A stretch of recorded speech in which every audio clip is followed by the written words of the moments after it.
Right, boys. Today our topic is Gwadar Port, a game changer for Pakistan. इस हवाले से जो है हमारी आज की गुफ्तगू है और इसी मौजूद के ऊपर जो है वो हम बातचीत करेंगे। जो अहम पॉइंट है वो उनको नोट कर लीजिएगा और उसमें अगर कोई चीज़ ऐसी है जो आपको समझ नहीं आती तो at the end of the presentation we will be having a question answer session. ठीक है? As usual, we start our presentation one Quranic verse. Allah Almighty says, "A'udhu billahi minash shaitanir rajim. Bismillahir rahmanir rahim. Rabbukum alladhi yujri lakum al-fulka fil bahri litabtaghu min fadlihi, innahu kana bikum rahima." तुम्हारा रब वो है जो समंदर में तुम्हारे लिए कश्तियां रवां फरमाता है ताकि तुम अंदरूनी और बैरूनी तिजारत के जरिए इसका फल ये रिज़्क़ तलाश करो, बेशक वो बड़ा मेहरबान है। तो जो समुद्री तिजारत है या समुद्री सफ़र है इसके अंदर भी अल्लाह ने बड़ी बरकतें रखी हैं और वैसे भी आपको पता है कि ज़मीन का ज़्यादा हिस्सा जो है वो पानी पर मुश्तमिल है और पानी के अंदर सफ़र जहाँ पे ख़तरनाक है वहाँ पे सहल भी है, आसान भी है। खुश्की पर एक जगह से दूसरी जाने के लिए अगर हमें ज़्यादा ट्रैवलिंग की ज़रूरत है तो समुंदर में जो है कम सफ़र करके हम वहाँ पर पहुँच सकते हैं, क्योंकि दरम्यान में जब पानी आ जाता है तो खुश्की में आपको ऊपर से ही जाना पड़ेगा। बहरहाल देखिए, दिस इज़ ग्वादर पोर्ट और ये जो है आपका ये सी पैक है, ये सी पैक का रूट है, ये चाइना है और ये Gwadar port Pakistan through out Pakistan से होता हुआ ये गुजरता है। यानी आप इसके अंदर ये देखें, इस मैप के अंदर आपको पता चलता है कि अल्लाह ताला ने पाकिस्तान को कैसी जो है वो स्ट्रेटेजिक लोकेशन दी। अब यहाँ पे चाइना है और अगर चाइना को इस जगह पे आना पड़ता है तो उसको ये लंबी चौड़ी ट्रैवलिंग करनी पड़ती है। नेक्स्ट स्लाइड्स के अंदर हम इसको देखेंगे कि किस तरह जो है वो मूव कर सकता है। अब उसको अगर पाकिस्तान से ये खुश्की का रास्ता मिल जाता है और वो इन पानियों में आ पहुंचता है तो बड़ी आसानी के साथ उसकी आगे जो ट्रेड है, जो कि ये आगे आपकी गल्फ की रियासतें हैं, यहाँ तक ये पहुंच जाता है। यानी कि यहाँ से यहाँ पे आते हैं और यहाँ से ये थोड़ी सी ट्रैवलिंग है और उसके बाद यहाँ पर पहुंच जाते हैं। Approximately 3000 kilometre, rather less than 3000 kilometre जो है वो ट्रैवलिंग करके आप यहाँ पे पहुँच जाते हैं। डेफिनेटली पाकिस्तान को भी इसका फ़ायदा है, आपके मोटरवेज बन रहे हैं, आपके हाईवेज बन रहे हैं जिसमें चाइना जो है आपकी हेल्प आउट कर रहा है और ये आपके रेलवेज जो है इसका भी उनका है सी पैक के लिहाज से कि रेलवे के साथ भी जो है वो सी पैक को प्रोटेक्ट किया जाए। आल्दो के अगरचे आज तक ये फ्रूटफुल नहीं हुआ और उसके ऊपर, लेकिन बहरहाल फिजिबिलिटी रिपोर्ट्स और कुछ ना कुछ इसके ऊपर काम जो है वो चल रहा है। अल्लाह करे आगे जाके कुछ ना कुछ इसके ऊपर जो है प्रैक्टिकल काम भी हो। The aim of today's presentation is to apprise the students about the significance of Gwadar Port as game changer for Pakistan. How it will change the future of Pakistan. Pakistan की माशी तरक्की इसके साथ कितनी होगी, पाकिस्तान जो है इससे क्या हासिल कर सकता है और लोगों का म्यार ज़िंदगी किस तरीके से बेहतर हो सकता है, ये सारी चीज़ें जो हैं वो आज की प्रेजेंटेशन में हम डिस्कस करेंगे। This is the sequence of the presentation.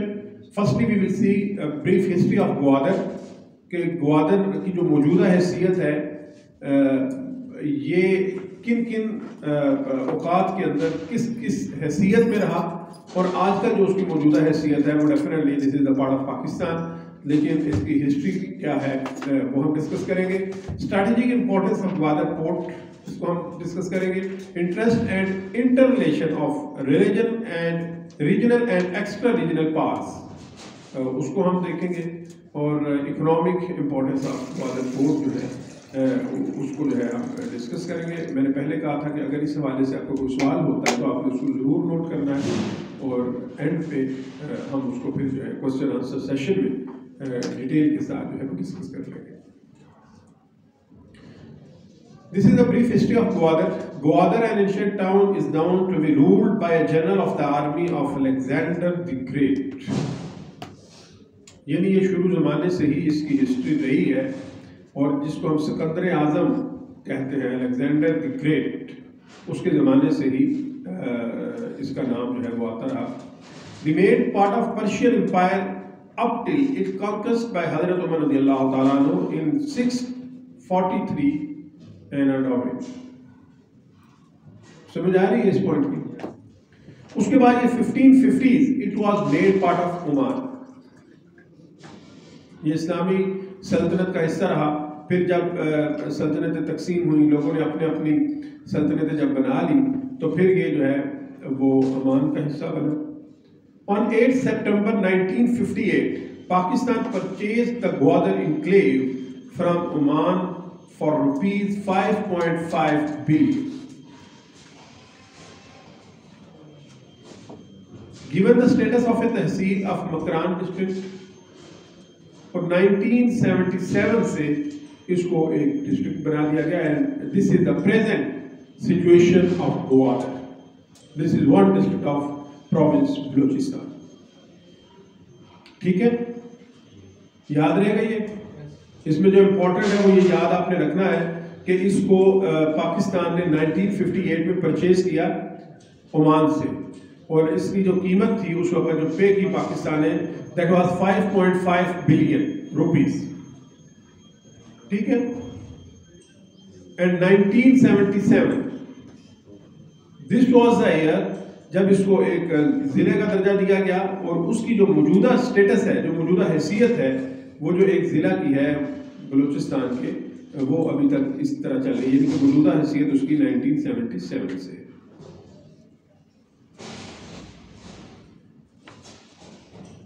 Allah the Almighty bless the Pakistan with sea frontage of 1046 kilometre. ये आपका सी फ्रंटेज, ये इधर से शुरू होता है, ये कराची तक आप आ जाते हैं, और कराची से आगे फिर जो है जब आप आगे निकलते हैं तो ये पाकिस्तान की जो है ये है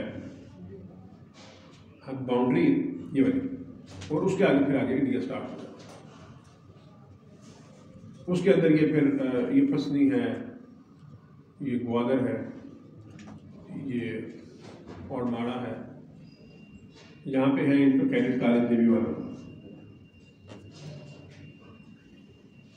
ये स्लाइड देखिए, यहाँ से आपको ज्यादा विजिबिलिटी हो रही है कि पाकिस्तान का ये फ्रंट जा रहा है. ये इतना हिस्सा जो पाकिस्तान का है ये समुद्र के साथ लग रहा है. इसमें ये बलूचिस्तान का एरिया और इधर से ये सिंध का एरिया जो है वो टच हो रहा है. इस साइड पे ईरान है, इस साइड पे जो है वो आगे अरेबियन सी, और फिर नीचे इंडिया वो आ जाता है.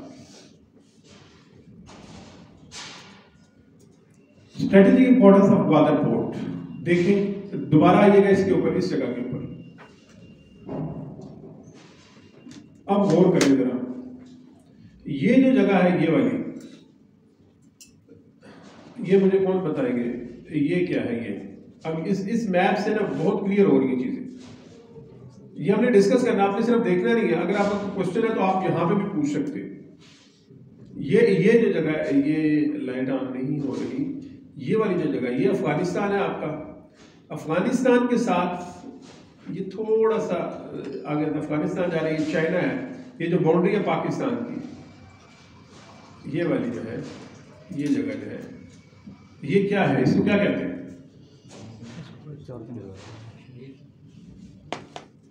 ये जो अफगानिस्तान है, अफगानिस्तान के साथ पाकिस्तान है, पाकिस्तान के उस तरफ चाइना है, और ऊपर जो है आपका क्या आ रहा है? हाँ, किर्गिस्तान आ रहा है. दरमियान में ये छोटी सी पट्टी है, इसको क्या कहते हैं? कश्मीर पट्टी तो नहीं है, ये अफगानिस्तान के अंदर. अफगानिस्तान के अंदर आप देखें ना थोड़ा सा, ये किर्गिस्तान और अफगानिस्तान के दरमियान में जो एक है लाइन सी लगी हुई, और इस तरफ पाकिस्तान है. ये क्या है? हाँ बताइए.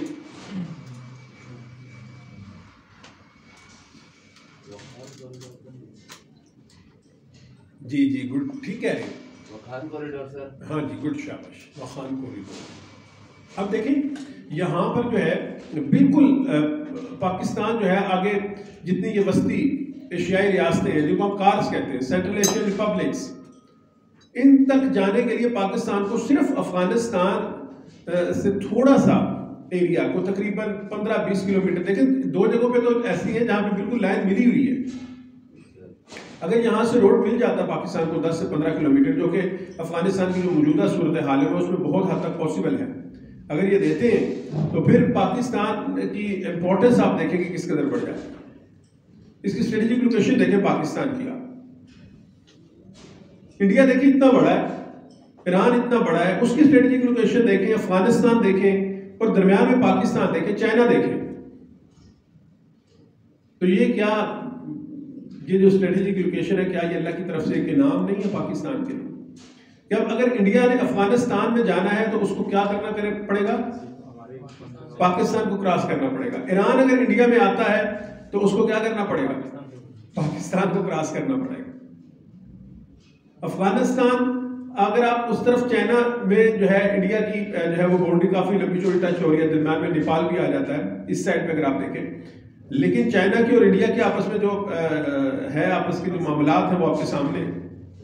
अब चाइना जो है वो इंडिया से भी होके जा सकता है इस साइड पे, लेकिन आगे फिर आप गवादर को जब आप देखते हैं ना तो फिर ये नहीं है कि सिर्फ आपने पानी को देखना है, आपको गवादर की इंपॉर्टेंस भी आगे स्लाइड्स में जाके हम डिस्कस करेंगे इसको, कि गवादर जो है ये दुनिया की बेस्ट नेचुरल जो है कैसे कहते हैं बंदरगाह, सी पोर्ट जो है ये कुदरती तौर पे गहरी है, यानी कि जहाज यहाँ पे आकर लग जाते हैं, आपको कुछ भी करने की जरूरत नहीं। आपको पता है कि अगर समंदर के नीचे से उसकी अगर प्रॉपर गहराई ना हो तो क्या होता है? चलिए ये जनरल एक क्वेश्चन है, मुझे बताए, कौन बताएंगे?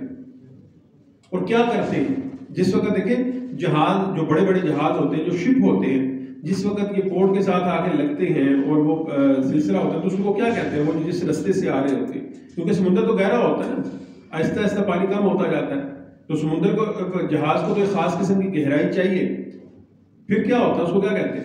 उस रास्ते को जिस पे जहाज आ रहा होता है नहीं पता सर, उसको कहते हैं चैनल। जिस तरह रोड होता है ना समुद्र के अंदर, उसको कहते हैं चैनल। उस चैनल को बाकायदा साफ किया जाता है, प्रॉपर मशीनें लगी हुई होती हैं जो कि समंदर के अंदर रेत को निकाल रही होती है। अगर उस रेत को ना निकाला जाए तो वो जहाज है उस रेत के अंदर फंस जाता है, और फिर जिस मुल्क के अंदर वो चैनल होता है, जिस मुल्क के अंदर बंदरगाह पे आके जहाज ने खड़ा होना होता है, लंगर डालना होता है, अगर वहां पे जहाज फंस जाए और उस चैनल की प्रॉपर सफाई ना हुई हो तो वो लेने के देने पड़ जाते हैं उस मुल्क को। और समुद्री सफर और समुद्री जो इक्विपमेंट है, जो शिप्स है, ये बहुत महंगे, बहुत कॉस्टली, तो वो बजाय ट्रेड फायदा देने के नुकसान का बायस बनती है।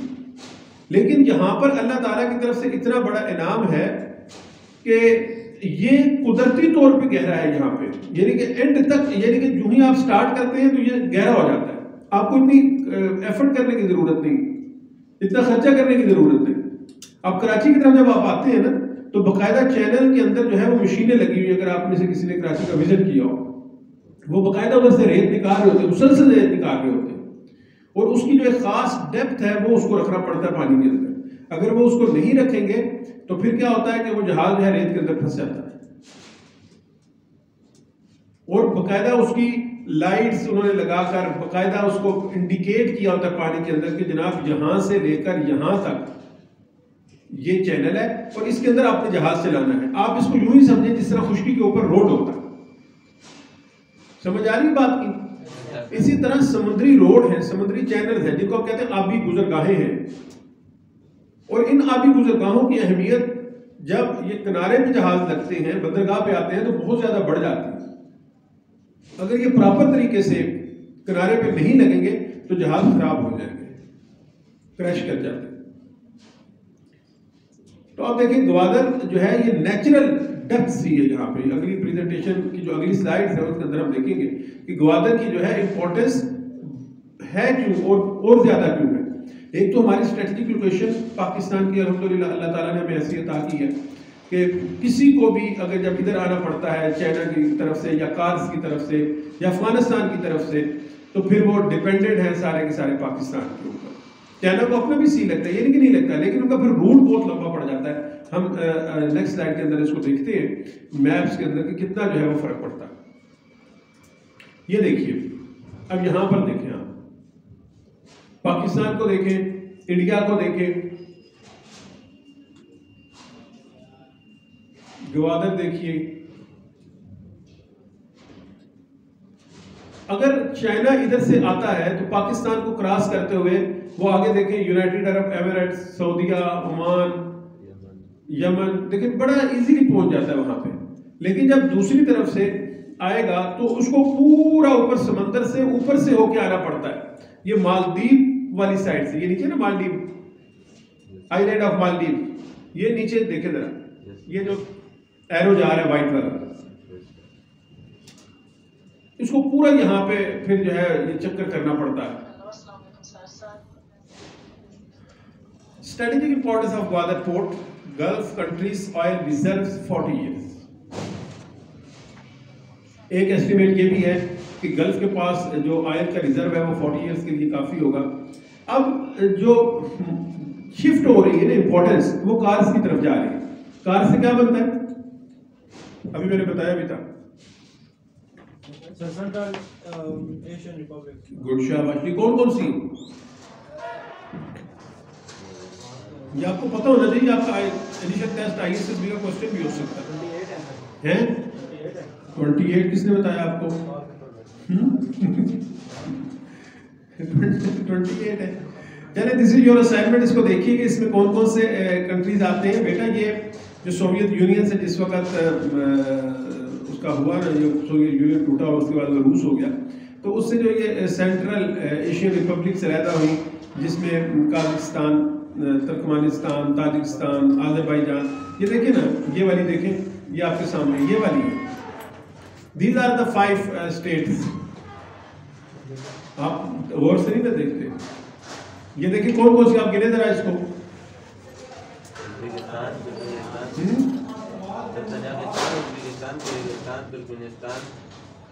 और अज़रबैजान और उज़्बेकिस्तान।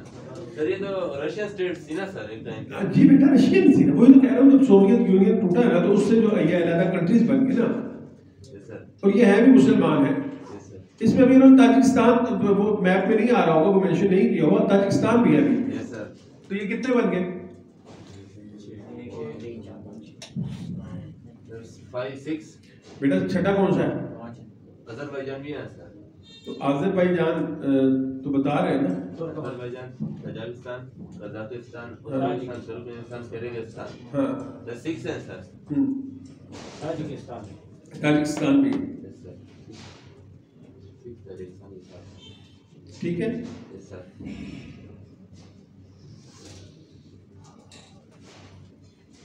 अब ये जो शिफ्ट हो रहा है, ये जो ऑयल रिजर्व्स हैं या दूसरी चीजें हैं, ये कार्स की तरफ जा रही है क्योंकि इनके पास है रिजर्व।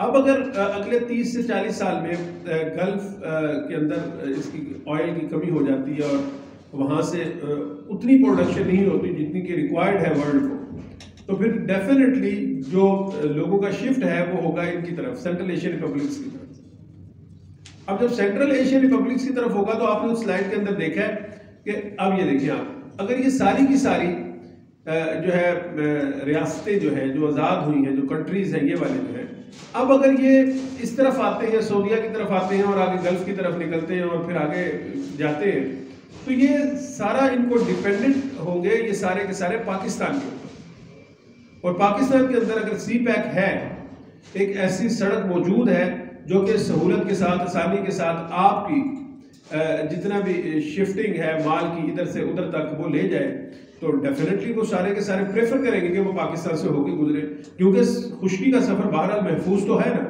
और चीप भी है, ये भी याद रखें। समुद्री सफर आपको शार्ट जरूर करता है लेकिन चीप नहीं होता है। चीप समझते हैं ना, सस्ता नहीं होता है और खतरनाक भी होता है। फर्ज करें खुदा ना खास्ता समुद्र में डूब गया तो क्या बचेगा? कुछ भी नहीं बचेगा। या कोई और इस तरह का नुकसान हो गया तो समुद्र के अंदर तो कुछ भी बचने वाला नहीं। लेकिन जिस वक्त आप खुशकी के रास्ते से आते हैं तो फिर सेफ्टी मौजूद होती है। तो they all will be dependent on Pakistan. इसलिए हम ये कह रहे हैं कि ग्वाडर पोर्ट अगर फंक्शनल हो जाता है प्रॉपरली और उसके अंदर सी पैक हमारे प्रॉपरली जो है वो फंक्शनल हो जाते हैं, सारे बन जाते हैं और वर्ल्ड की ट्रेड इधर से शुरू हो जाती है, तो definitely it will have a very good effect on the economy of Pakistan. इंशाल्लाह इससे बड़ा बूस्ट मिलेगा पाकिस्तान की इकोनॉमी को। ठीक है।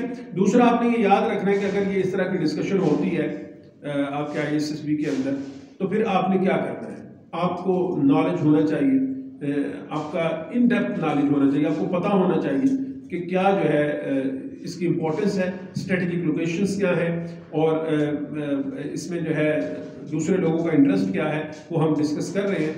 बहरहाल आगे हम चलते हैं। अब देखिए, oil reserves and other resources of cars would become the focus of world attention. कि दुनिया अगर शिफ्ट करती है ऑयल के लिए, तो फिर वो शिफ्टिंग किधर होगी? सेंट्रल एशियन रिपब्लिक्स की तरफ जाएंगे ना लोग। अगर वहां पे ऑयल इतना हो जाता है, कम हो जाता है गल्फ के अंदर कि वहां पे लोगों की जरूरियात पूरी नहीं होती, तो फिर वो डेफिनेटली शिफ्ट करेंगे कार्स की तरफ। और कार का आपने देखा है कि उनके लिए बेस्ट पॉसिबल रूट जो है वो यही है कि पाकिस्तान के से होके वो गुजरे। अब इनकी लोकेशन आपने देखी है, your location in proximity of cars आपने देखी कि किस साइड पे है, ये पाकिस्तान की किस साइड पे है, और समंदर में जाने के लिए उनको पाकिस्तान के ऊपर जो है वो डिपेंडेंट होना पड़ता है। अब मैं आपको बार बार ये कह रहा हूँ कि चाइना की तो ठीक है इंडिया के साथ नहीं बन रही है, लेकिन ये दूसरे ममालिक जो है ये तो इंडिया के साथ है ना। अब लेकिन इंडिया की मजे की बात यह है कि अल्लाह ताला की तरफ से देखिए कैसी हिकमतें हैं कि इंडिया की जो बाउंड्री है वो उस साइड पे नहीं है, कार्स की तरफ नहीं है। पाकिस्तान देखिए बाउंड्री में भी मतलब पाकिस्तान के इतना ज्यादा नहीं है, लेकिन उसकी अल्लाह ताला ने लोकेशन ऐसी बनाई है कि वो सारों के साथ टच कर रही है।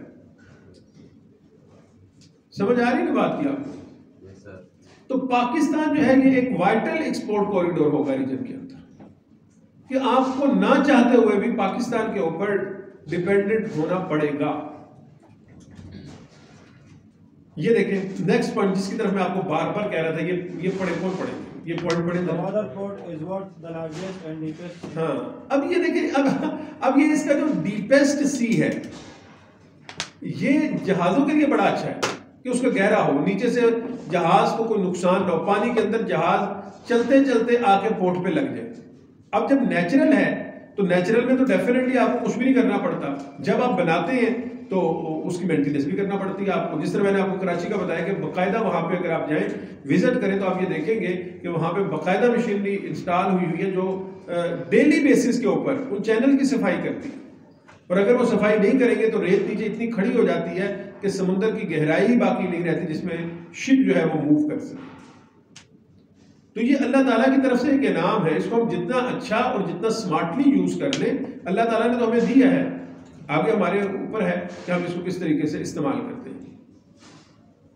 अब ये देखें, China, Japan, Korea, Taiwan, Singapore, Hong Kong, Malaysia, Indonesia located at right side of the world. अब जब आपने उन्होंने लेफ्ट पे जाना है तो कहां से जाएंगे? तो अल्लाह ताला ने आपको ऐसी लोकेशन दी है, ऐसी जगह दी है कि लोगों को आपका मोहताज बनाया है। अब यह है कि आप स्मार्टली वॉक करें। अब अगर आप नहीं करते हैं तो ये फिर आपकी अपनी गलती है ना। अल्लाह ताला ने तो आपको रिसोर्सेज दे दिए हुए हैं, और ये जो है 80% goods of the world produce कर रहे हैं। चाइना आपको पता है कि बहुत बड़ा हब बन चुका है और चाइना की माशी तरक्की से लोग खौफजदा हैं। अमेरिका सबसे ज्यादा डर रहा है कि चाइना जो है आगे दुनिया की जो है सबसे बड़ी इकोनॉमी बनने को तैयार है, बल्कि तकरीबन हो ही चुका है। आगे देखिए, अब अगर आपने देखा ना पीछे पिछली साइड में आपने देखा कि ये किस साइड पे है और ये प्रोड्यूस क्या कर रहे हैं, कितना 80%। अब अगर आपने इनको सेल आउट करना है इन इलाकों की तरफ, क्या आप एशिया में जाना चाहते हैं, अफ्रीका में जाना चाहते हैं, मिडिल ईस्ट में, यूरोप में या अमेरिका में जाना चाहते हैं, तो आपको सबसे best shortest possible route is the corridor of Pakistan. इसलिए तो लोगों को तकलीफ हो रही है ना कि अगर ये काम प्रॉपर तौर पर एक्टिवेट हो जाता है और यहां से ये रूट बन जाता पाकिस्तान के अंदर से, तो फिर बाकियों का क्या होगा? उनको तकलीफ है, वो कह रहे हैं कि चले हमारा तो अब हो ही नहीं सकता ना, तो पाकिस्तान का क्यों हो? पाकिस्तान का भी नहीं होना चाहिए, इसलिए उसके अंदर वो रोड़े अटका रहे हैं। और सबसे ज्यादा परेशानी जो है वो इस हवाले से इंडिया को।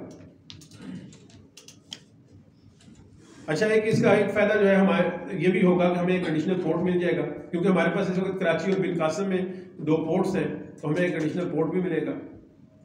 इसकी डेप्थ जो है ना ये बहुत अहम है, स्ट्रेटेजिक डेप्थ।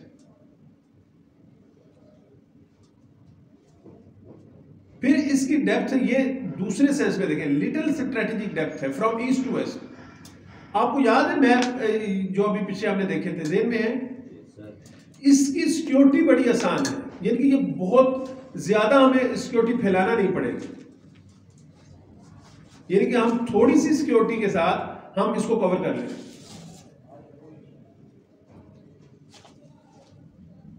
आगे क्या है इसका अगला पॉइंट कौन पड़ेगा? Deficient sustainability, vulnerable of single port complex. हमें एक अल्टरनेटिव नेवल बेस भी मिल जाएगा जो कराची और वाड़ा है वहां पे, उसके बाद हमें जो है एक सिंगल बेस भी मिल जाएगा।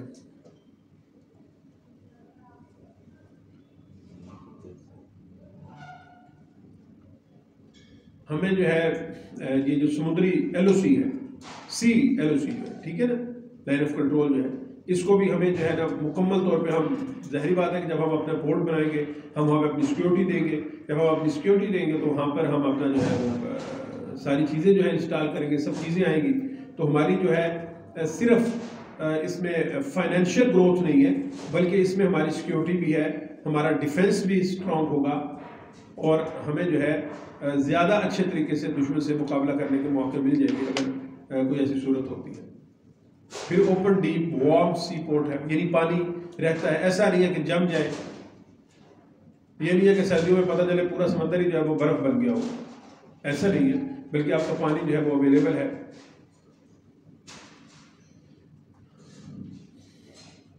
अब आइए जनाब नेक्स्ट पॉइंट की तरफ। इसकी आपने स्ट्रेटेजिक लोकेशन समझी है, इसको समझ आया आपको कि नहीं आया? अगर यहां तक किसी का कोई सवाल है तो बताएं, क्योंकि ये नेक्स्ट फेज है हमारी प्रेजेंटेशन। जी बोलिए, एनीवन? अब अगर आपने ये डिस्कस करना हो इसकी स्ट्रेटेजिक लोकेशन को, तो क्या आप कर सकते हैं? आपको समझ आया है? If you don't have the question then I have the question, should I ask या नहीं? पूछूं? अच्छा, अब देखिए कि inter relation of regional and extra regional parts के इंटरेस्ट क्या है, इस सी पैक के साथ आपके क्या इंटरेस्ट जुड़े हुए हैं? क्योंकि सी पैक जो है ultimately this is the route for Gwadar port.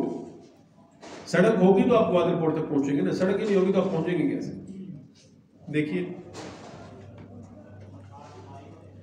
United states की क्या इंटरेस्ट है। अब देखिए सऊदी अरेबिया जो है ना ये मेजर अलाय है यूएस का, ठीक है,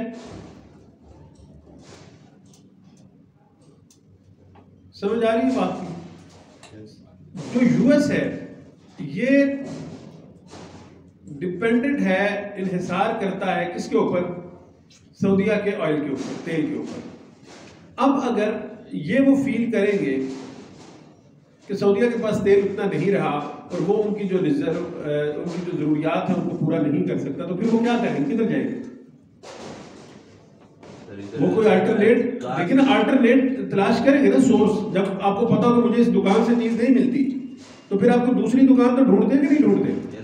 ढूंढते हैं ना, क्योंकि आपकी जो जरूरियात है वो तो आपने पूरा करनी है। अब जब अमेरिका की जरूरियात है वो सऊदीया से पूरी नहीं होगी तो वो कोई अल्टरनेट दुकान तो ढूंढेगा ना, कि नहीं ढूंढेगा?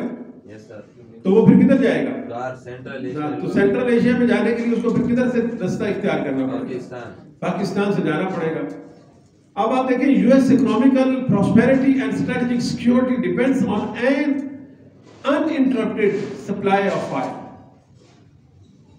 ये जो अल्लाह ताला ने ये जो तेल को एक बना दिया ना चीज, और उसमें जो है जितने भी अभी आजकल आपके फ्यूल जो है वो इसी से पूरा होता है। अब वो ये डिपेंडेंट है इसके ऊपर कि उनके पास ऑयल की सप्लाई जो है वो प्रॉपर आती रहे। US desire strategic alternative of middle eastern oil. अब वो खुद भी ये चाह रहे हैं कि मुकम्मल तौर पर सऊदीया के ऊपर डिपेंडेंट ना हो जाए, हमें मिडल ईस्ट के अलावा भी कुछ जगह मिले। फर्ज करें आपके पास किसी चीज का एक एक्सपर्ट होता है और वही एक्सपर्ट जो है वो आपका काम करने से इनकार कर देता, तो आप क्या करेंगे? कहीं और जाएंगे तो कोई और जाएंगे, पहले ढूंढेंगे तो जाएंगे ना। तो अक्लमंदी का तकाजा यही है कि जिस वक्त आप काम चल रहा है उस एक्सपर्ट से, तो आप उसी दौरान कोई दूसरा एक्सपर्ट भी ढूंढना शुरू कर दें। ऐसा ना हो कि वो इनकार कर दे काम करने से और आपका बिजनेस ही ठप हो जाए। तो अमेरिका समझदार है, अमेरिका यही कर रहा है। वो कह रहे हैं कि मुझे कोई और रिसोर्सेज भी मिले कि ऐसा ना हो कि सऊदीया तेल देने से इनकार ही कर दे। फर्ज करें ताल्लुकात ऐसे हो जाते हैं, वो कहता मैं नहीं देता हूं तेल, फिर क्या करेगा अमेरिका? तो वो अब कोई अल्टरनेटिव जो है वो सोर्स तलाश करने के चक्कर में है कि हमें कोई और जगह भी हो जहां से अगर सऊदीया की तरफ से रेफ्यूजल होता है। चलें 40 साल तो एक एस्टिमेट है ना, फर्ज करें नहीं होता 40 साल जो है वो 40 साल कह देते कि खत्म नहीं भी होगा, लेकिन अगर सऊदीया का रेफ्यूजल आ जाता है कि भैया हम आपको नहीं देंगे फलां डेट के बाद, then there should be some alternative source for USA। और अगर यूएसए उस वक्त तक तलाश नहीं करता तो फिर क्या करेंगे? फिर डेफिनेटली इश्यूज तो आएंगे। अब देखिए, CARs are bound to become a strategic alternative. अब उनके लिए जो स्ट्रेटेजिक अल्टरनेटिव है वो कार्स के अलावा और नहीं है, और कार तक पहुंचने के लिए आपको डेफिनेटली पाकिस्तान के ऊपर डिपेंडेंट होना पड़ेगा। Gwadar port probable outlet to CARs natural resources via Afghanistan. अब अफगानिस्तान को भी इसका फायदा है, लेकिन देखिए अफगानिस्तान में आपको मैंने बताया कि सिर्फ टोटल यानी पाकिस्तान से तो वो थ्रू आउट गुजर रहा है सी पैक जो है, लेकिन जितना लंबा रास्ता होगा उतना लंबा आपको फायदा होगा। अफगानिस्तान के अंदर तो टोटल आप 15 से 20 किलोमीटर की एक रोड बनानी पड़ेगी और आप जो है वो कार के साथ जो है वो अटैच हो जाएगी। और अगर जो तालिबान की गवर्नमेंट आई है वो भी आपको पता है कि प्रो पाकिस्तान है, वो भी इशू नहीं है। उनको कहेंगे तो जिस वक्त वो समझेगा पाकिस्तान की हमें जरूरत है तो तालिबान तो बिल्कुल तैयार बैठे हैं, वो फौरन जो है वो पाकिस्तान के साथ जो है ना इस तरह का अलायंस कर लेंगे। इशू नहीं है इस हवाले से। देखिए जरा इस मैप को देखिएगा, इससे आपको ज्यादा अच्छे समझ आएगा कि अब अगर यहां से ये क्या है, चाइना है। अब अगर ये काशगर है उनका, यहां से वो मूव करके ग्वादर तक आते हैं और ये मिडिल ईस्ट है, ये आपका राइट साइड बन रहा है, ये आपका लेफ्ट साइड बन रहा है। और अगर इधर से ये मूव करता है तो अप्रोक्सीमेटली 2500 किलोमीटर ट्रैवल करके आप यहां पे आगे आ जाते हैं, समंदर में आते हैं और समंदर से फिर आप ट्रैवल करके इस साइड पे आ जाते हैं। लेकिन अगर चाइना यहां से मूव करता है, ये देखें, ये फिर इधर से निकलेगा, इधर आएगा और इधर से होते होते होते होते होते ये जा रहा है और फिर इधर पहुंचेगा। अप्रोक्सीमेटली 10,000 किलोमीटर उनको समंदर के अंदर ट्रैवल करना पड़ेगा। देखिए एक ये भी देखें कि ये 10,000 किलोमीटर कहां पे ट्रैवलिंग हो रही है और ये ट्रैवलिंग कहां पे हो रही है? बाय रोड हो रही है, ये खुश्की पे हो रही है। लिहाजा 81% जो है वो यहां पे खर्चा ज्यादा हो रहा है। ये परसेंटेज आप खुद समझते हो माशाल्लाह सारे के साथ कि अगर 10 रुपए की चीज इस रूट से यहां तक पहुंचाई जाएगी तो कितना खर्चा होगा, और अगर इस रूट से पहुंचाई जाए तो कितना खर्चा होगा। चले ये आपसे मैं पूछता हूं कि फर्ज करें यहां पे चाइना में 100 रुपए की एक चीज बनती है, ठीक है, और वो इस रूट से यहां पे आती है तो कितने की बनेगी, और इस रूट से आती है तो कितने की बनेगी? जल्दी से बताएं मुझे, दिस इज योर असाइनमेंट, हल जल्दी से बताएं। अगर राइट साइड जाएगी तो 81 का, वहां से जाएगी खुश्की से तो 19 रुपए की, यानी कि 100 रुपए की चीज अगर आप यहां से लाएंगे तो वो 181 रुपए की हो जाएगी। Yes sir. और अगर यहां से लाएंगे तो 119 रुपए की मिलेगी। ऐसे ही है यस सर कि नहीं? तो देखिए कितना फर्क है फिर।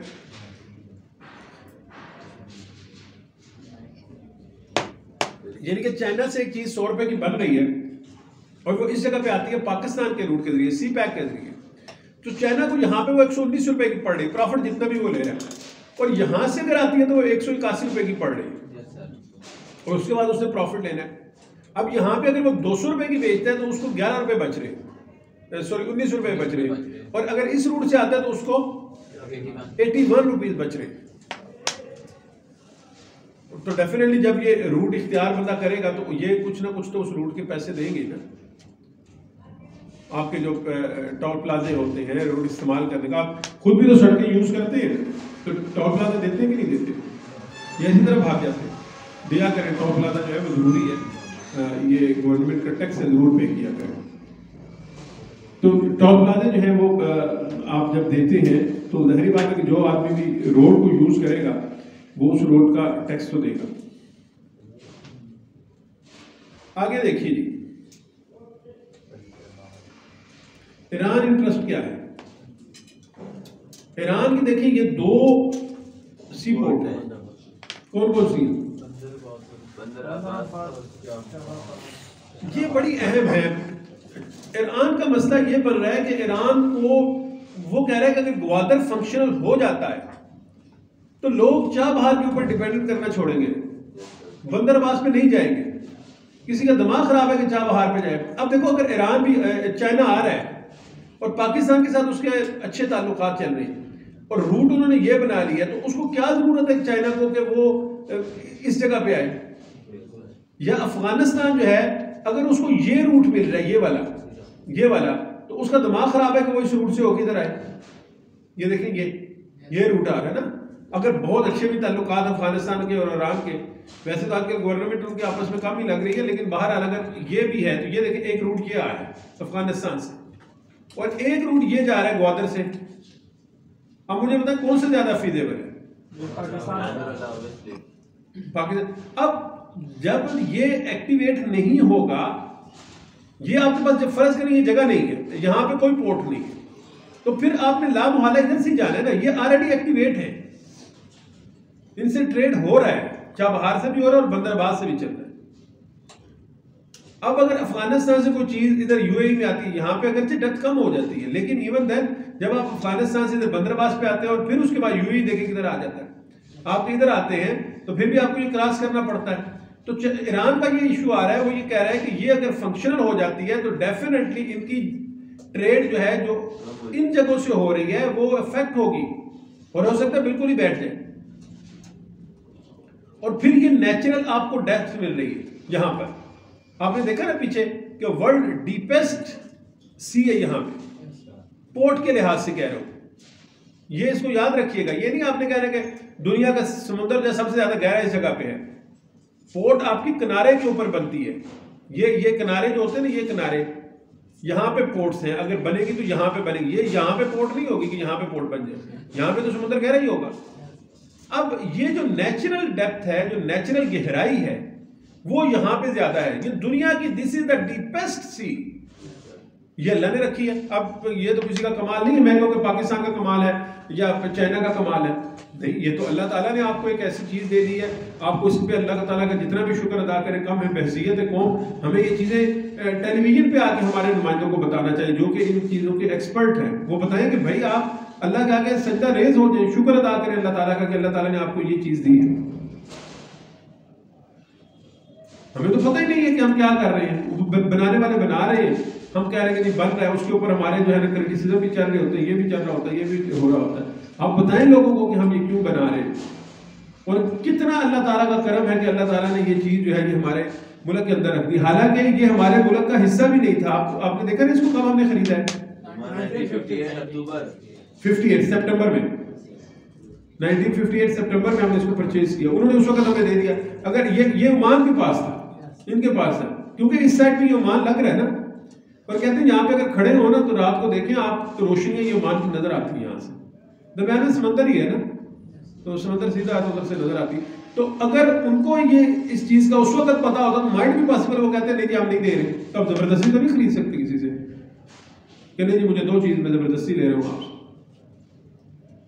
उन्होंने भी कहा होगा कि इसकी हमें क्या जरूरत है, इतना समुद्र में ट्रैवल करके इस जगह पे जाना पड़ता है, ये हमारा हिस्सा, हमने इसको क्या करना, छोड़ो इसको दे देते हैं, इनके साथ मिल रहा है इसको दे देते हैं। देखिए ये अल्लाह की तरफ से प्लान है चीजें। अब जब प्लान है तो उसके ऊपर अल्लाह का शुक्र अदा तो इंसान करे ना, कि वो भी ना करे। आगे देखें,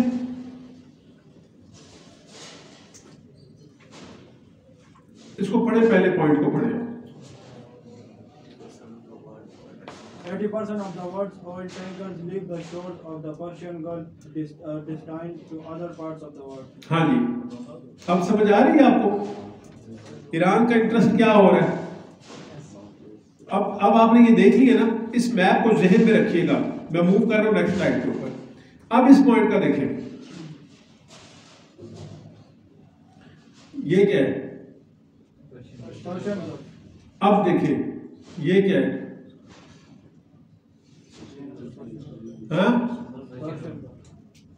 अब वो क्या कह रहा है?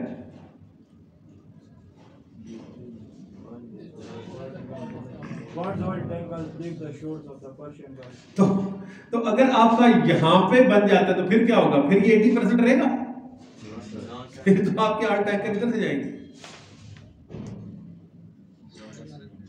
समझ आ रही है? देखिए, जब यहां से इन बंदरगाहों से आपके ऑयल टैंकर जा रहे हैं तो इसकी कुछ भी ना करें, इसकी ड्यूटी कौन ले रहा है?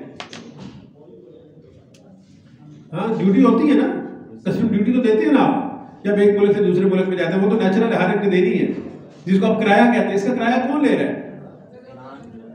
देखिए, आपका ना सामान है ना आपका जहाज है, आप बीच में किराया क्यों ले रहे हैं? किस चीज का? बताओ बेटा, बताओ ना, ये तो जनरल चीजें है ना। किस चीज का? भाई आप हमारा समुद्र इस्तेमाल कर रहे हैं, आप हमारे मुल्क के अंदर आ रहे हैं, ना आपका 1 रुपया खर्च नहीं हो रहा, यानी कि सामान भी किसी का, जहाज भी किसी का, और आप सिर्फ उस चीज का किराया ले रहे हैं कि आपने हमारे समुद्र को इस्तेमाल किया, और वो समुद्र भी आपके पास इसलिए कि आपकी हदूद के अंदर है। तो लिहाजा अब हमने ये बना दी है, ये चाबहार और बंदरबाज ये बनी हुई है पोर्टें, और 80% ऑयल टैंकर जो है वो यहां से मूव कर रहा है। अब अगर ये फंक्शनल होता है तो फिर आप ये देखिए, ये 80% कितना रह जाएगा, और इधर कितना आएगा और उधर कितना जाएगा। तो वो किराया जो है वो किधर जाएगा? फिर वो जो किराया पहले इधर जाता था, जो 100 रुपया इस जेब में जा रहा था, वो इस जेब में आएगा।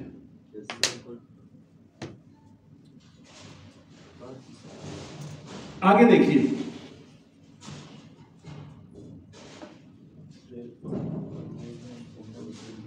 ये इंपॉर्टेंस, ये जहां पे ना समुद्र बिल्कुल पतला हो, क्योंकि जितना ट्रैवलिंग, मैंने आपको पहले बताया कि समंदर के अंदर, पानी के अंदर ट्रैवलिंग बहुत महंगी होती है, खुश्की के ऊपर ट्रैवलिंग चीप है। तो जितना कम ट्रैवलिंग आपको करना पड़ती है समंदर में, उतना ही अच्छा होता है, ठीक है ना। लेकिन फिर उधर जाने के लिए आपको मूव तो इधर से करना पड़ेगा, इधर जाके फिर आपको इधर आना पड़ेगा। यानी कि ये कि अगर आप इधर से जाके यूं जाते हैं फिर यूं आते हैं तो ये क्या होगा? तो इससे अच्छा नहीं कि ये आप थोड़ा सा मूव कर लें।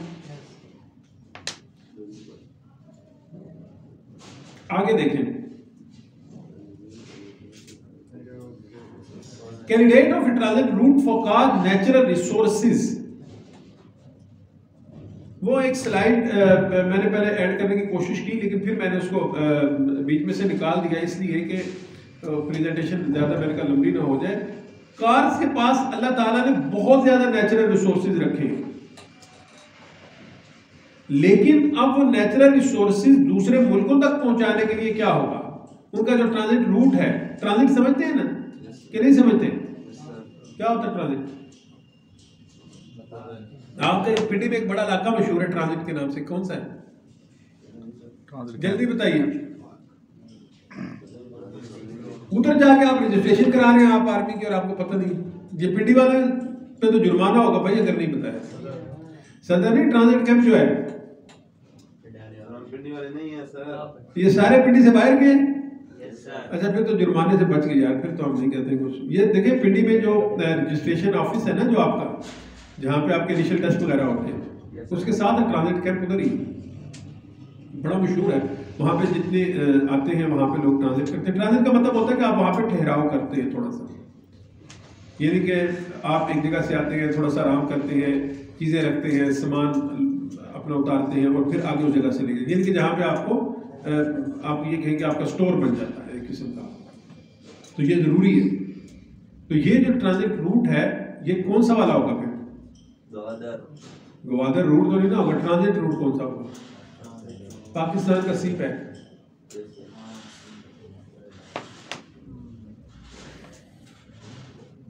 ये देखिए इंडिया को अब समझ नहीं आ रही कि क्या करूं।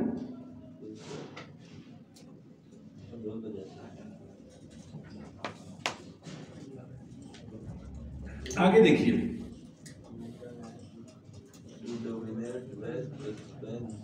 water of Indian Sea, India is the only country that has the economic potential अब ये इंडियन इंटरेस्ट आ गया हमारे यहाँ पर। and political things. अब इंडिया चूंकि पाकिस्तान से दुश्मनी में नंबर 1 है, अब वो कभी भी नहीं चाह रहा, हालांकि अगर इंडिया को अक्लमंदी का मुजाहरा करे और पाकिस्तान के साथ अच्छे ताल्लुकात कायम करे कि चीज़ तो एक बन गई है ना, अब आपकी लड़ाई करने से या झगड़ा करने से क्या होगा? सी पैक बन गया तो इंडिया को सबसे ज़्यादा फायदा है सी पैक का। अगर वो पाकिस्तान के साथ एक अच्छे ताल्लुकात बनाता है और अच्छा प्रॉस्पेरिटी के साथ रहता है और इस रूट को इस्तेमाल करता है तो इंडिया को बहुत फायदा है। पाकिस्तान को तो चले, पाकिस्तान ने तो किराया ही लेना है ना, देखिए उनकी इकोनॉमी जो है वो बहुत बड़ी है। सर जी पाकिस्तान को सर इंडिया से फ्रेंडशिप में क्या फायदा होगा सर? किसको? पाकिस्तान को। बता तो रहा हूँ, किराया नहीं लेंगे सर किराया नहीं लेंगे। अगर ट्रेड नहीं, आप ट्रेड के हवाले से बात करें या किस हवाले से बात करें? सर हर किसी सर मिसाल अगर पाकिस्तान फ्रेंडशिप करता है सर इंडिया से, हाँ तो पाकिस्तान को सर इकोनॉमी के लिहाज से क्या फायदा होगा और बाकी डिफेंस के लिहाज से भी कोई फायदा होगा नहीं होगा सर? बेटा देखिए मेरी बात सुने, अगर आपकी इंडिया के साथ दोस्ती हो जाती है, ताल्लुकात अच्छे हो जाते हैं, तो आपकी कितनी जो है वो बाउंड्री है इंडिया के साथ? कितनी ज्यादा बाउंड्री है, तो वो सारी आपकी सेव हो जाएगी। कितना फौजी रिसोर्सेज आपका खर्चा जो है उधर बचेंगे। फिर ट्रेड के हवाले से जब आता है तो देखिए पाकिस्तान और इंडिया तो बिल्कुल साथ साथ है। चीज इंडिया में सस्ती हो, ज्यादा हो, तो इंडिया को कम खर्चे के साथ वो पाकिस्तान में भेज देगा। यानी कि आपका नहीं पड़ेगा ना, आपका क्या उसको कहते हैं, ट्रैवलिंग का। अब देखिए एक अगर टमाटर उनके यहाँ सस्ते हैं फर्ज करें और वो पाकिस्तान में आते हैं और पाकिस्तान में 200 रुपए किलो बिकते हैं, उनके यहाँ फर्ज करें 50 रुपए किलो है, तो वो 25 रुपए लगा के या 10 रुपए लगाकर पाकिस्तान में पहुंच जाते हैं तो कितना फायदा होगा। अब यही टमाटर अगर वो भेजता है सऊदीया के अंदर और वहां पे भी 200 रुपए बिकते हैं, तो उसका ट्रैवलिंग का कितना खर्चा होगा, किराया कितना पड़ेगा। एक मिसाल वैसे दे रहा हूं, फायदा तो है उसका, लेकिन इंडिया की सबसे बड़ी कमबख्ती है कि इंडिया बदमाशी में तुला हुआ है ना, वो कोई बात मानने को तैयार नहीं। अब कश्मीरियों वाली जो बात थी, मसला तो ज्यादा कश्मीर का बना हुआ है ना। अब कश्मीर में भी इंडिया खुद यूएन में केस लेके गया है। ये हमारी क्योंकि प्रेजेंटेशन नहीं है, इसमें प्रेजेंटेशन होती तो उसमें मैं आपको बताता। देखिए यूएन में केस लेके जाने वाला खुद इंडिया है। वहां पे जाके इंडिया ने खुद ये माना है कि हम वहां पे क्या करेंगे, प्लेबिसाइड करवाएंगे, ठीक है ना, जिसको हम रायशुमारी कहते हैं कि प्लेबिसाइड होगा। अब जब प्लेबिसाइड होगा तो उसके अंदर अगर कश्मीरी ज्यादा ये चाहते हैं कि पाकिस्तान के साथ जाना चाहते हैं तो they will join the Pakistan, और अगर वो ज्यादा इंडिया के साथ रहना चाहते हैं they will join the India. Pakistan इस पे एग्री है, पाकिस्तान कहता है आज प्लेबिसाइड करवा ले। पाकिस्तान का तो यही मौकफ है ना, झगड़ा, और इंडिया उससे इनकार। पिछले 70 साल से अब जो है ना वो अभी तो 72-73 साल हो गए कि अब अपनी ही बात पे मुकर गया हुआ है। हालांकि पाकिस्तान को जो फायदा है वो है ही है, असल फायदा इंडिया को है। हम उस स्लाइड पे जाएं, जरा ठहर पे देखते हो आगे। अब चलिए इसको आप देखते हैं, जरा इसको देखिए आप। अगर इंडिया यहां पे ये ग्वादर है, अगर इंडिया इस रूट को इख्तियार कर लेता है इधर ये वाला, तो इंडिया कितनी जल्दी इधर पहुंचेगा। क्योंकि यहां पे जो है ना, एक तो सिर्फ ये है कि इसकी लोकेशन है, दूसरा इसका जो समंदर है वो गहरा है। माइट भी पॉसिबल कि यहां से उस तरह आपकी पोर्ट बन ही ना सकती हो, या हमारी इवन की कराची वाली जो पोर्ट है, देखिए ना, आप जब कोई चीज करते हैं, कोई चीज लेते हैं, तो उसमें सारे खर्चे डाल के आप चीज बेचते हैं। आपने 10 रुपए किलो टमाटर उठाए हैं अगर उसके खेत से, तो आप उसका उठाने वाले का खर्चा भी बीच में डालेंगे, उसका जिस गाड़ी पे लाए हैं उसका खर्चा भी बीच में डालेंगे, जिस मंडी में लाए हैं मंडी के अंदर आपने किराया दिया वो भी बीच में डालेंगे, फिर वहाँ पे जिन लोगों ने लोडिंग अनलोडिंग की है उनका किराया भी डालेंगे। वो डाल के हो सकता है कि आपको 50 रुपए पे पड़े। खेत से तो आपने 10 रुपए किलो उठाए हैं, लेकिन वहां पे 50 रुपए किलो अगर आपको मिले तो आपने उस पर अपना प्रॉफिट भी रखना है, और आप फर्दर आगे 10 रुपए प्रॉफिट रख के 60 रुपए किलो आप जो है आम आदमी को दे रहे हैं, वो भी थोक के हिसाब से दे रहे हैं। और अगर परचून पे लेता तो वो 70-80 पे चले जाए। The same case is here कि जिस वक्त आप यहाँ पे अपनी पोर्ट बनाते हैं, कराची की पोर्ट या पोर्ट कासिम की अगर हम बात करें तो यहाँ पे अगर चैनल की सफाई में पाकिस्तान को खर्चा आ रहा है तो पाकिस्तान अपना खर्चा उन्हीं जहाजों से लेगा ना। किराया अगर यहाँ पे 50 रुपए है तो यहाँ पे हो सकता है किराया 300 रुपया हो। The same case with the India. समझ आ रही है बात की? तो ये इशू है कि अगर इंडिया के साथ आप इंडिया ये ठीक रहता है तो इंडिया को फायदा है इसका। बहरहाल और इंडिया खुद भी अब ये चाह रहा है कि उनकी जो पॉलिसी है वो ये चाह रहे हैं कि हम सिक्योरिटी से जाए हटे और इकोनॉमिकल कंसर्न के ऊपर हम आए। लेकिन इवन देन जो इंडिया का सबसे बड़ा दिमागी कीड़ा है वो ये है कि वो ये नहीं चाह रहे।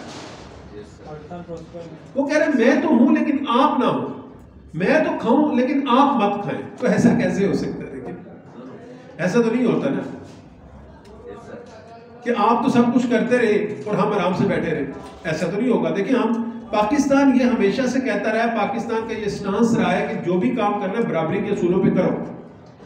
हम आपसे झगड़ा नहीं करते। कश्मीर की बात थी, हम आप ही की बात कर रहे हैं कि आपने यूएन में जाके कहा था प्लेबिसाइट करवाएंगे तो करवाएं ना। पाकिस्तान तो अब भी जबरदस्ती नहीं कर रहा है, पाकिस्तान तो अब भी प्लेबिसाइट की बात कर रहा है कि आप रायशुमारी करवा लें, जिस तरफ ज्यादा लोग होंगे उस तरफ आप कश्मीर को कर दें। इंडिया अपनी बातों से मुकरता है और इसी इशू की वजह से चाइना के साथ उसका कॉन्फ्लिक्ट है। लेकिन चाइना एक बड़ा मुल्क है, स्ट्रॉन्ग है, चाइना के साथ वो उस तरह पंगा नहीं ले सकता जिस तरह पाकिस्तान के साथ रहता है। अब देखिए इसकी economical importance of Gwadar port, इसको देखिएगा। ये हम बार बार इसको मैप्स के लिए हम देख रहे हैं। ये देखें,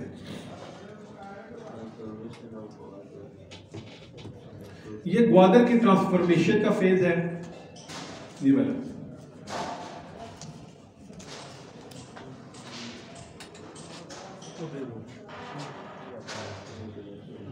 ठीक है, समझ आ गया? आगे देखिए,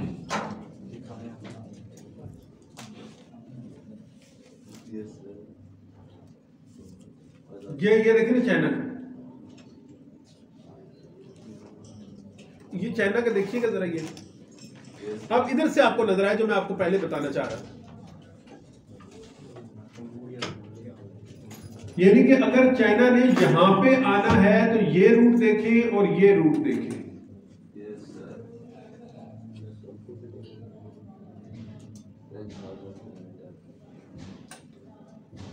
is there any question? No sir. चलिए ये देखें, अब देखें सी पैक और ग्वादर में देखें चाइना क्या कर रहा है, 50% अपना ऑयल जो है वो मिडल ईस्ट से ले रहा है। अब अगर मिडल ईस्ट से ले रहा है तो चाइना को ये देखें कौन सा रूट इख्तियार करना पड़ रहा है चाइना तक आने के लिए। पूरा इंडिया से कवर होकर आना पड़ रहा है। ये देखिए ये कौन सा, और फिर इसमें मैंने आपको पहले कहा कि समंदर के अंदर सबसे ज्यादा इशू ये होता है कि आपकी ट्रैवलिंग बहुत डेंजरस होती है। और दूसरी तरफ ये है कि चाइना इधर से ये इधर आ जाए।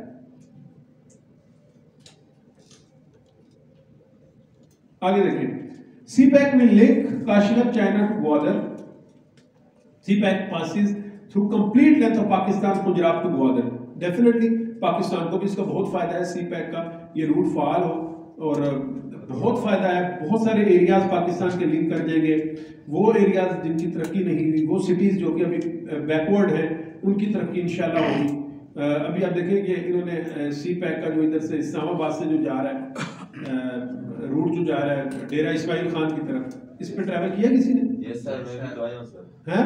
Yes sir. अभी थोड़ा बहुत रहता है, कई जगह पे पुल रहते हैं। अब देखिए कि कितना आसान हो गया कि आप डेरा इस्माइल खान से तकरीबन 4 घंटे के अंदर आप इस्लामाबाद में पहुंच जाते हैं। Yes sir. अब अभी दरमियान में चूंकि वो मुख्तलिफ जगहों से पुल नहीं बने हुए, आई डोंट नो कि अभी बन गए हैं कि नहीं, लेकिन बन रहे थे उस वक्त जब मैंने ट्रैवल किया था। तो आप देखिए कितना ईजी हो गया वो रूट। और पहले आप डेरा इस्माइल खान किस तरीके से पहुंचते थे आपको पता ही है, जिन्होंने पहले ट्रैवल किया हो। डेफिनेटली पाकिस्तान के लिए कम्युनिकेशन लिंक होगा रिमोट एरियाज का सीपैक रूट की वजह से, trade link to CARs and land of Caspian region countries, another route for Afghan transit trade. Afghan को भी फायदा होगा, अफगानिस्तान को भी, उनके लिए भी एक अलग से रूट जो है उनको मिल जाएगा। आगे देखिए अगले पॉइंट। अब एक एक पॉइंट आप पढ़े, अब आपका नंबर है। ये पहला पॉइंट पढ़े। हाँ, स्ट्रिंग ऑफ पर्ल्स क्या होता है? हाँ हाँ भाई ये रूट नहीं है, ये क्या है? जरा इसमें थोड़ा सा शायराना मजाज भी पैदा करना चाहिए ना, प्रेजेंटेशन बिल्कुल खुश्क ना हो जाए, वो भी अच्छी नहीं लगती। ये रूट जो है ये मोतियों की माला है चाइना के लिए भाई, और ग्वादर के लिए। अगला पढ़े। ये मैरीटाइम क्या होता है? मेरा टाइम नहीं, अभी आपका टाइम नहीं शुरू हुआ, अभी 10 मिनट रहते हैं। अभी आपका टाइम शुरू नहीं हुआ। सर कितने बजे इनका टाइम शुरू होता है? ये तो आपकी मर्जी है सर। नहीं नहीं, इनका टाइम आपने जो वो है उसमें जो रूटीन वीकली प्रोग्राम है उसमें चेंज होता रहता है। नहीं, अभी इस वीक में कितने बजे ऑफ होता है इनका? 12:30। चलिए कोई नहीं, अगर हम आप ही का फायदा है एक्स्ट्रा हो गया ना थोड़ा। ये मेरी टाइम बताओ क्या होता है, बस थोड़ी सी स्लाइड रह गई। हाँ बताओ। हाँ मेरी टाइम, मेरा टाइम नहीं, मेरी टाइम, मेरी टाइम। यह है समुद्री रूट।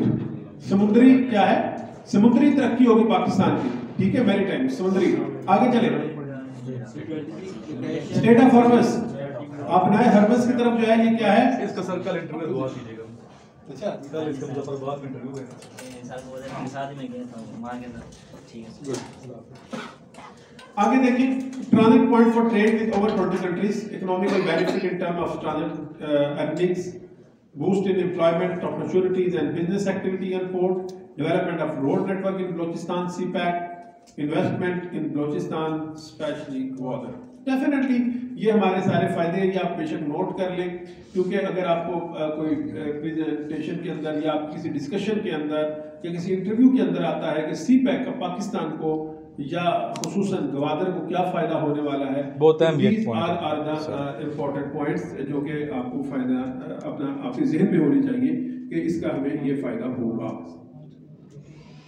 बलूचिस्तान की इंडस्ट्रियलाइजेशन जो है वो बेहतर होगी, better utilization of natural resources है, एक्सप्लोरेशन ऑफ मोर रिसोर्सेज है, uplift in socio economical status of Balochistan population. देखिए आप बहुत सारे बेरोजगारों को रोजगार दे रहे हैं, 2.5 million, this is one estimate, jobs anticipated, decrease in workload and mask पहनो, mask. uninterrupted fuel supply to country in peace and war, presentation में देख लेना हम सारी बनी है। business competition with Gulf ports, ठीक है।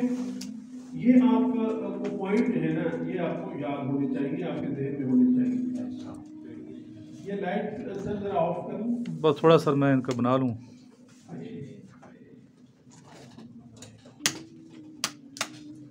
चलें अगेन ये देखिएगा कितनी मेहनत की है सर ने, सोचो ना इस पे, एक एक स्लाइड कहाँ कहाँ से ली है। इसी टॉपिक पे कल आपका लेक्चरेट होगा 2-2 मिनट आती है। देखिएगा जी, Gwadar port city future scenario, scenario किसको कहते हैं? हेलो, एक सब लफ्ज के साथ साथ सीखा करें, नए लफ्ज आ जाते हैं। ठीक, मैंने कहा जो वॉशरूम के साथ फ्यूचर सिनेरियो, फ्यूचर सिनेरियो का मतलब यह है कि फ्यूचर तनाज़र में, फ्यूचर पर्सपेक्टिव के लिहाज से आप क्या देखते हैं ग्वादर पोर्ट सिटी को? जी, क्रॉस का वॉशरूम के सामने आ जाएंगे।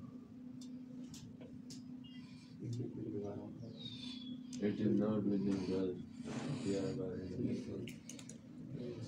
नेक्स्ट स्लाइड करूं? ये सर ऑन है, मैं थोड़ा आ रहा हूँ। Sir please. जब आप करना हो तो बच्चा कर देगा यहाँ से ना सर। ठीक आप आ जाओ।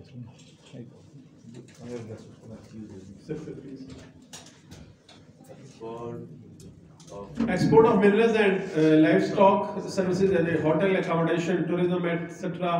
Prospectus of for fishing industry, ship repairs and shipbuilding, construction of warehouse and storage, beach industries. Beach क्या होते हैं? हाँ शाबाश. Port related facilities. अच्छा ये थोड़ी सी रिकमेंडेशंस हैं कि अगर आपसे सवाल ये आता है कि आपके ख्याल में, देखिए सवाल ये होता है कि आपके ख्याल में ग्वादर पोर्ट को किस तरह का होना चाहिए, तो आप ये देखें, आप बताएं कि पॉजिटिव अप्रोच, पहली तो ये है कि आप इसकी तरफ पॉजिटिव अप्रोच रखें, नेगेटिव अप्रोच मत रखें, आप इसको क्रिटिसाइज ही ना करें बल्कि इसका पॉजिटिव एस्पेक्ट जो है उसको देखें।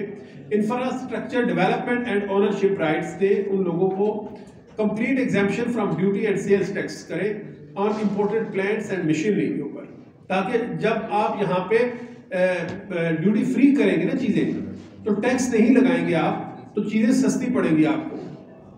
टैक्स हॉलीडेज, टैक्स हॉलीडेज समझते हैं? फॉर 10 years, यार समझा करो ना, कुछ शायद भी तो समझा करो। टैक्स हॉलीडेज फॉर 10 years, भाई टैक्स को 10 साल के लिए छुट्टी दे दें।